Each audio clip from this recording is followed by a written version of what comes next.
G'day, my name's Andy Edwards and I'm here today with Mark Brook, and together we're here to talk about landmark ideas and more specifically about planning for success in and about the sale of your property. Because planning in real estate is a key component to success. G'day Ash. How you, mate? Hello mate, good to see you.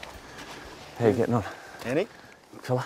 Mark, how are you? Mark, I'd appreciate some input in regards to Alistair and livestock and you on the agronomy side, Ash. From the agronomy side of things, I guess we've probably got anywhere up to 5, 10, could be 20 years history of soil type, what the cropping history's been, any issues you've had with nutrition, weeds.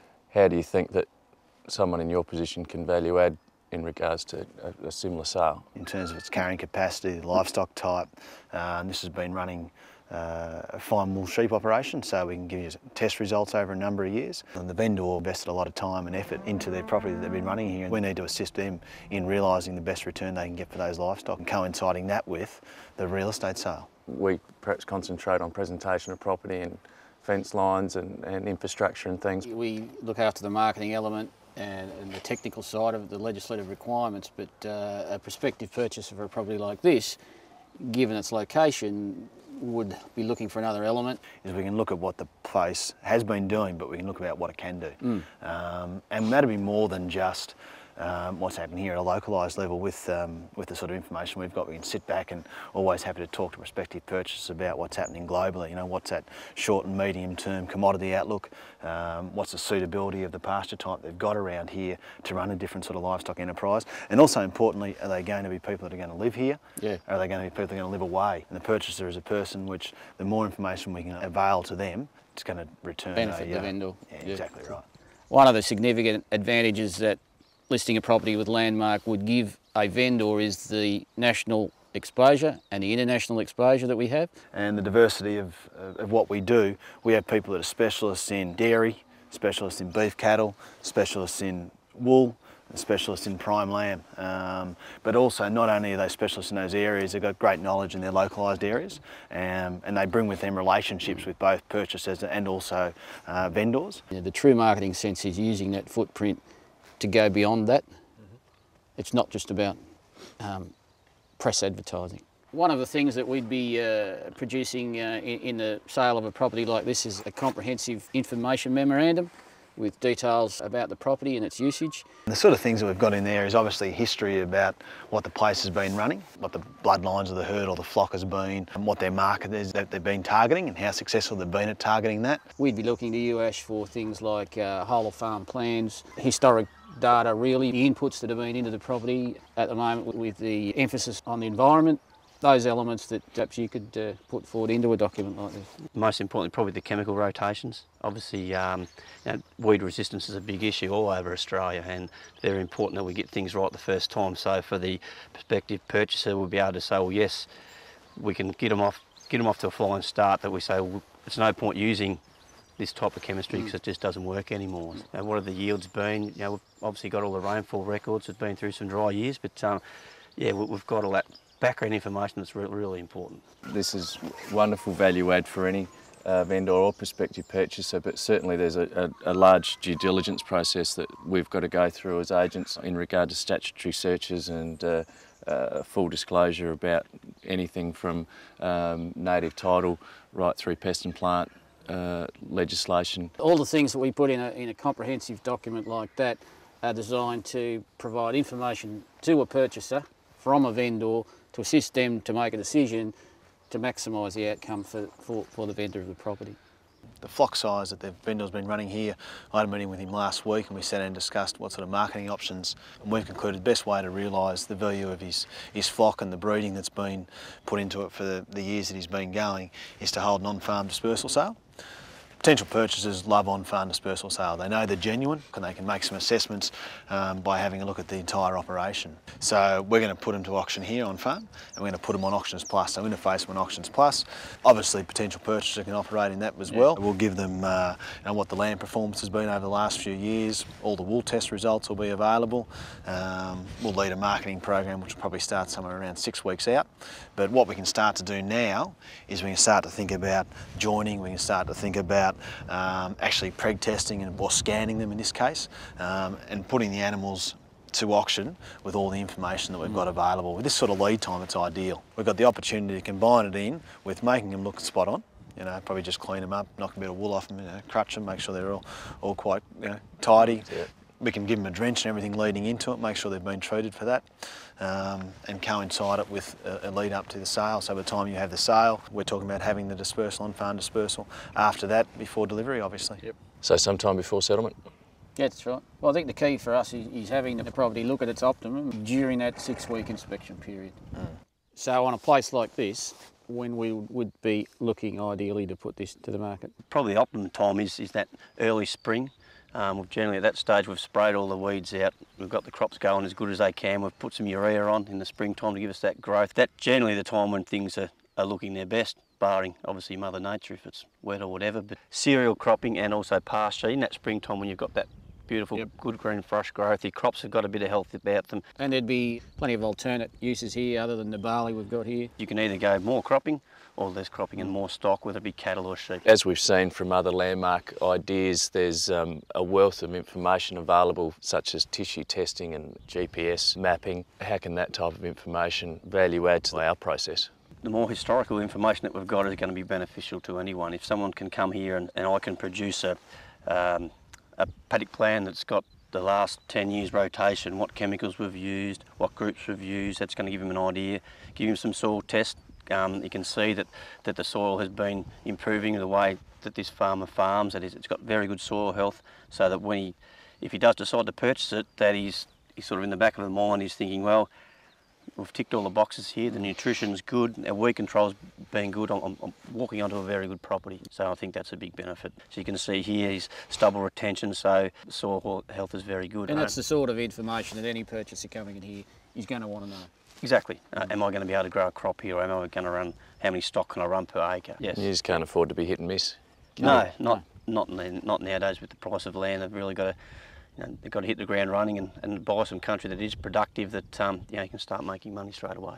We've got to look at a number of different aspects of motivations, needs. We've got to understand wants. the vendor's requirements from the start and work everything from there. There's a lot of planning required. Yep, reasons for sale, there might be succession issues, any number of issues that we've got to find out, and it's all, as you say, it's all in that planning. A lot of our clients, we do know a lot of the background, but it certainly takes a more detailed approach in the initial stages into it in regards to planning. We're going to look at understanding what their requirements are, the method of sale comes from there, understanding the dynamics of the market for properties of this type, discussing that with the vendors, having their understanding of where the market sits, matching that with their expectation. Communication's a big factor.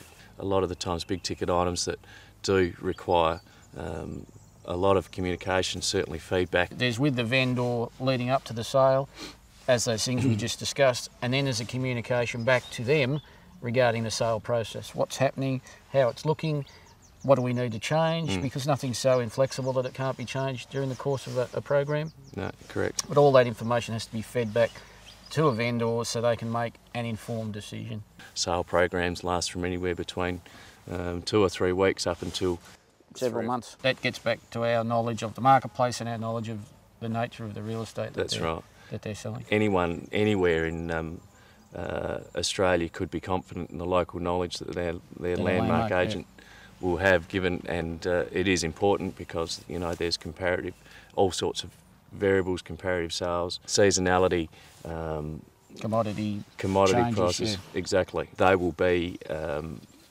area experts in regard to all of those sorts of things, and with all the background that they will have in their particular area, they'll be can't be anything but around the mark when it comes to pricing and planning. Mark, another important factor that's obviously got to be discussed when placing a property on the market is method of sale. There are a number of different methods, as we all know now, that weren't necessarily around 10 or 15 years ago. People would have seen terms like EOI and ROI referring to expressions of interest and registrations of interest, whereas before there's Auctions and private sales. pretty much, and that's been it. But there's a full range of options available for vendors to choose based on the requirement that they have. Sometimes an auction is still far and away the best method of achieving a price that is going to maximise their realisation. The idea of an auction is to create demand in a marketplace. Any competitive tension that can be created within a sales program has got to be of benefit. That might seem a little bit vendor biased. We certainly look to embrace any purchases within any of those programs as well, and we want purchasers completely comfortable to be comfortable at what they're looking at and whatever the process is. Registrations of interest and expressions of interest and the more formal tender processes certainly have their place and are far more prevalent in use today than they have been. Yep. And there's lots of reasons for that. There can be privacy issues, there can be price non-disclosures, there can be instances whereby there might be a small but specific target market where an open auction environment might necessarily be suitable. But whichever method you use, the marketing side of it, and that's our part in conjunction with the vendor, is the key requirement. It's putting it out there to those potential purchasers in the most efficient way. Unapologetically, we're out to get the best we possibly can for a vendor because every purchaser one day will become a vendor. Things today aren't what they were with regard to marketing. No, the whole E word has taken over, hasn't it? A database of 15,000 people is our landmark property magazine. Wonderful publication for portraying not only high-end properties but the whole gambit of properties nationally, and it is received very well, and that client list grows and grows all the time. So you've got your traditional methods of promotion and marketing, and there's editorial influence and a lot of email and electronic conveyance of information. Yeah, and I guess we're fortunate enough to have in-house, full-time in-house marketing. And we have got them in on property and in specific campaigns, and they give a different thought process to what marketing is about. And they drive the e-newsletter, all our newsprint media. Even the conveyance of comprehensive information like information memorandums and images, online video production of a property like this. You can see so much from sitting in your office in a capital city with what we can give you, so that the first inspection in fact becomes more of a real fact finding. Each of our clients can tap into an organisation such as ours that can absolutely polish every touch point. Brookie, that often boils down to realisation and price expectations, depending on where you are in the country. Certainly nowadays we're seeing bank thresholds, loan thresholds and things affecting purchasers' capacity. Power, which then impacts on the value of the property. Factors come into like water, availability of water, high security, allocation, the availability, the value of that water, which does fluctuate regularly, be that temporary or permanent water, particularly in those irrigation areas in eastern Australia, and that does fluctuate, so that brings in the timing issue again. Yep. Seasonal conditions are impacted on that. And while we're here today on a predominantly grazing and cropping property, part of a national network, we deal in horticulture, viticulture. They're industries that are undergoing change, and certainly it's we have to be abreast of that data, that information and that market knowledge. While certain industries are riding a crest, others might not be at particular times, and that certainly does affect land values. You know, interest rates, commodity prices, seasonal conditions, all those are influencing factors in the assessment of the realisation or the value of a property, or its proximity to big cities. Will determine that there's lifestyle elements and all sorts of other things which have a different buying power. Your zoning of a particular property can enormously influence the value of land, whether that goes from a rural to a rural living or a conservation zone. All those things are only legislative processes, but they influence the value of land. Absolutely.